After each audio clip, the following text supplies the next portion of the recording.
Come on over, it's time for Tim Friend. Hello everyone and welcome back to Tim Friend. That's right, it's typical YouTuber voice, Tim Friend. Sorry. Welcome back, my friends. How rude of me. Please, come in.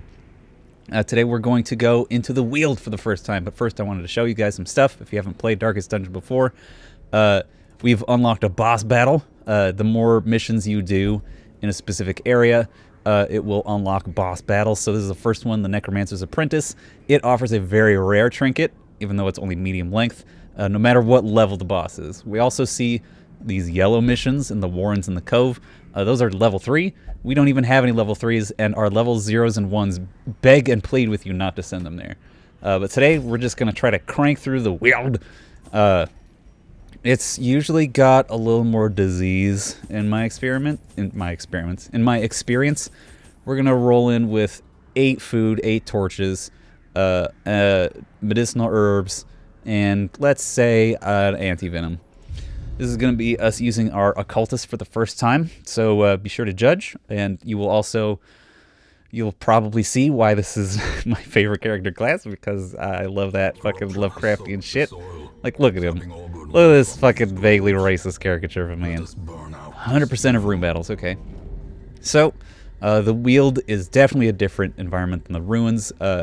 We also see that it's got different curios, like this beast carcass. I know we can use medicinal herbs on it, rids the carcass of diseases, gives us a pretty decent amount of food. I'm super down for it. That one works pretty much every time. I don't know if I've ever seen that one fail. No fight, okay. We keep going north. I'm gonna light this torch. We have not gotten a scout. Oh, another beast carcass, but we don't have any medicinal herbs, so I'm just gonna move on, because I don't want to get any diseases off that. I remember these bandits. Yeah, they'll show up in the Weald as well. In addition to the ruins, they show up in the Weald. I think this is the only 2 places they show up, but don't quote me on that. So we've got our heal. Oh, I forgot to turn on Demon's Pull. Dang it. Okay. Well, let's just do our fucking our shit. I'm gonna use his marking ability. Look at that fucking Lovecraft ass rune. So now he's marked, which makes our Dogomancer, do extra damage to them with dog type attacks. No, with specifically Hunter's something. The one where he throws a dog at a single target. I forgot to move his abilities around too. Well, it should be okay. It's a short mission. We should get through this one. And then we'll just... Fuck you! I want you to hit with the attack. Hit it. Hit with it. Yes, hit with it. There we go. Just wanted to take out this Fusilier while also spreading damage everywhere else. Now let's... Wow, that does plus 70 damage versus marked. I wish I could, like, pass turn. But no, I can't. So I'm just going to bite at this guy. Hopefully it puts the bleed on him. Cool, he's dead. Now let's mark this guy in the back. Once again, for the Fusilier in the back.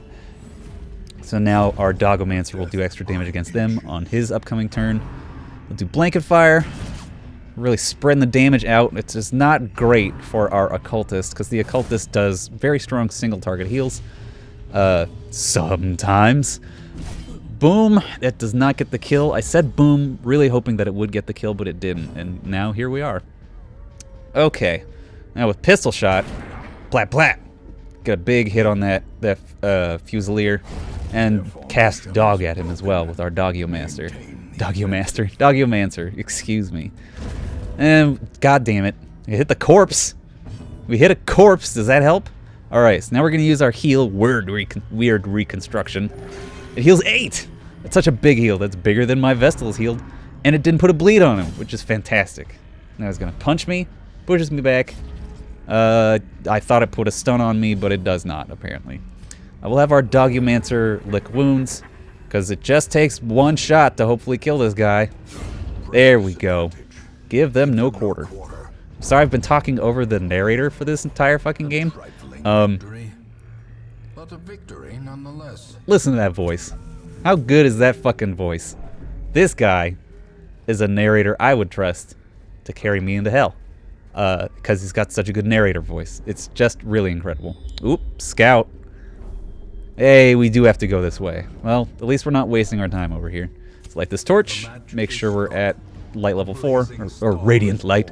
I should probably call it what it is instead of just making up terms for shit. But that's the way I am. I'm trying to enforce order on the world without actually learning about it. Oof, what a searing indictment of my own brain. Let's try to smite this spider before it gets a turn. Very good. Let's have the occultist heal the crusader. Damn, maximum heal, no bleed. Incredible, incredible stuff. And that Dismas crit, that classic Dismas crit. So good, so strong. Ooh, we got a trinket from this one.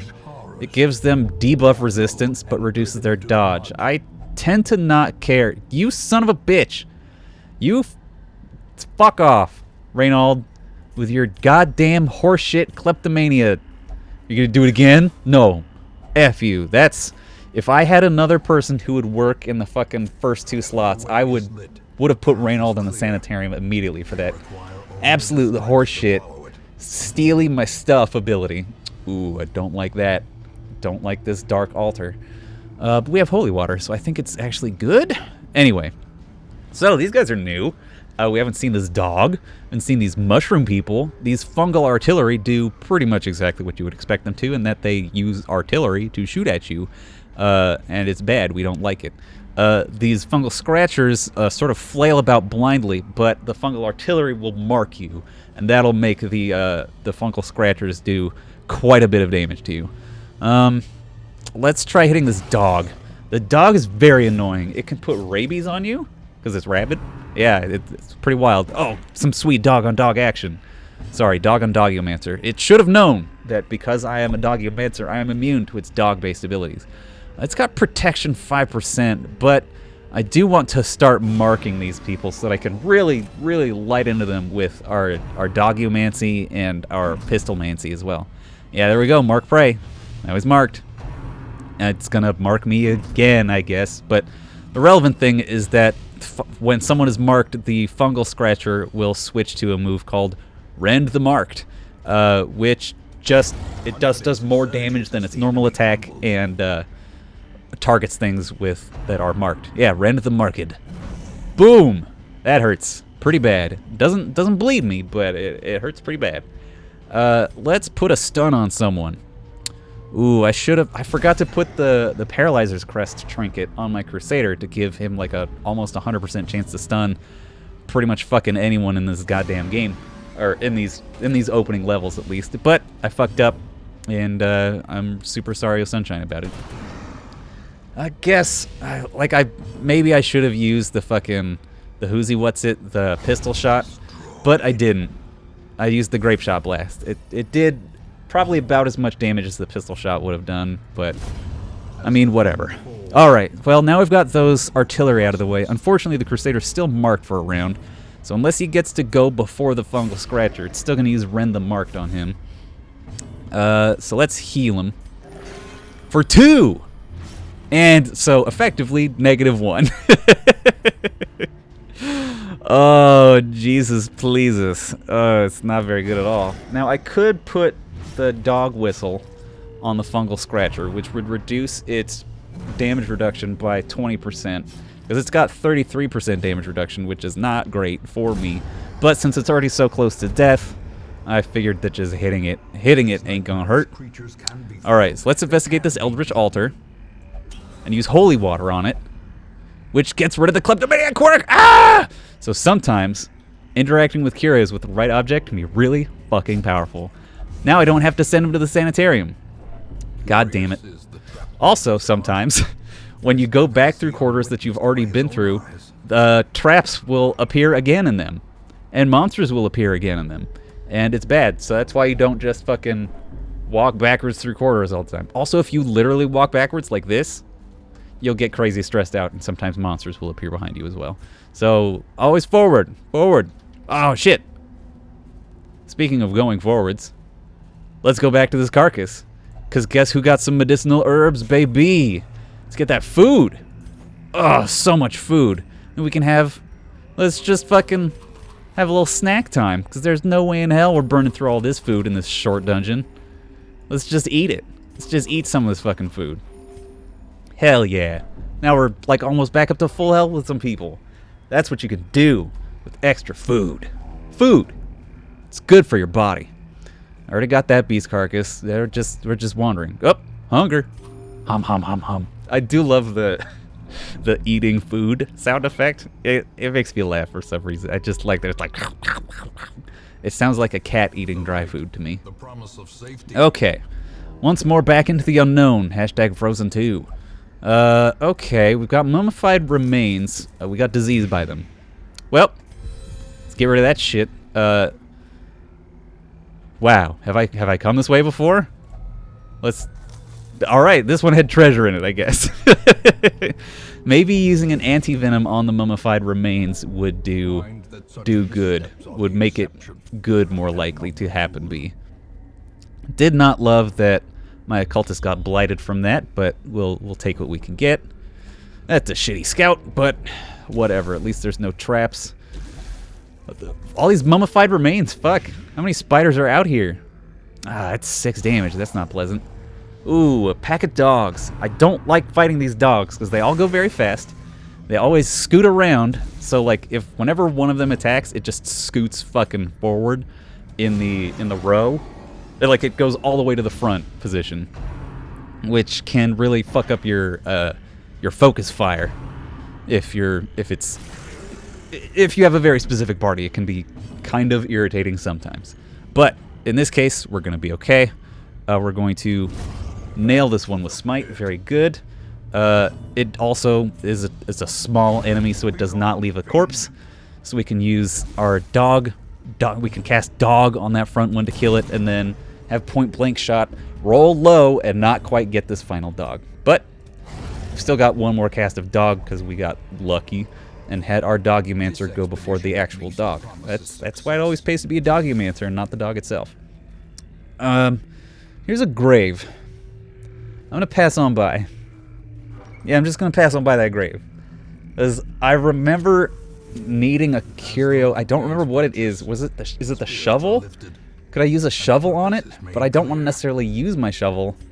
Oh, I had 2 shovels. I guess I could have used a shovel on it, because it's very unlikely that there's 2 rubble standing in my way. It's rubble, while being very inconvenient, also is very... what am I trying to say? Very low probability to actually see it. Like, there's just not that much rubble about. Wow, a scout for fucking 3 squares. And I'm out of torches. So we're gonna do in this last fight in shadowy light. Woo! Mamma mia, mamma mia. This will be a way to wrap up this this play session. Wow, we actually fucking surprised them. What a lucky pull. Okay. Let's mark this dog, and then we can have our Houndmaster use Houndiomancy at it. We can use our Duelist Advance, start cutting into these fungal artilleries. Hopefully we can get, yeah, the one-shot. That's one less enemy, and it brings them forward, because then that lets us get rid of that one. Ah, that was a great first round for a Shadowy Light. Ooh, they get the crit with the Marked Prey. It just puts stress on Reynold. That's not the worst thing. What's the debuff do? -5 dodge. Well, whatever. Reynold is not exactly the dodgiest person anyway. He's a Crusader. He just doesn't have that high of a dodge base. Let's put the mark on these guys so that we can really just lay into them as best we can. Jesus Christ, that sucked. It's just a really low roll. And then stun him. Get the stun, please. Please, please, please. Damn it. And also, damn you. Bleed, they've got a pretty low... So the fungi people, the mushroom corpse... The mushroom zombies, I think, technically they are. Like Last of Us? I've never played it. God, that hurts really badly. It hurts really badly indeed. So, the fungus zombies have very high blight resistance and very low, or lowish, bleed resistance. They're like the opposite of the Skelemans that we've seen in the ruins, in that they're just more likely to die from bleeding. It's much harder to hit them with blight. Well, that was inconvenient. I did not like that I did 0 damage with that. Oh, thank God that was not a crit. I was really waiting for it to be a crit so we get Reynold down to 0, but that's not what happened. Whew. Barely made it through. Even found another trinket. Let's continue adventuring just so we can grab this chest. It's unlocked, Strongbox. Thank you very much. Another trinket. Jesus Christ. That's fucking money right there. All right. Let's get out of here. Get all this fucking treasure. Pile it up. Can we press space to... Okay. Well, fine. Well, we didn't make it out of there with a lot of heirlooms, but we made it out of there with quite a bit of money for a very short one. Ruminator. Minus 10% stress heal received? Fuck you! Increased stress reduction while meditating and camping. That's not bad. It's 5% crit melee skills, and he got a fucking tapeworm. Sometimes the narratives that this game creates are truly spectacular. Alright, next time on Tim Friend, I mean, this might go to the half-hour one now that Fire Emblem's done, but we definitely will be coming back to Darkest Dungeon. I promise you that. I hope you enjoy. Bye, everybody. We're Tim Friend.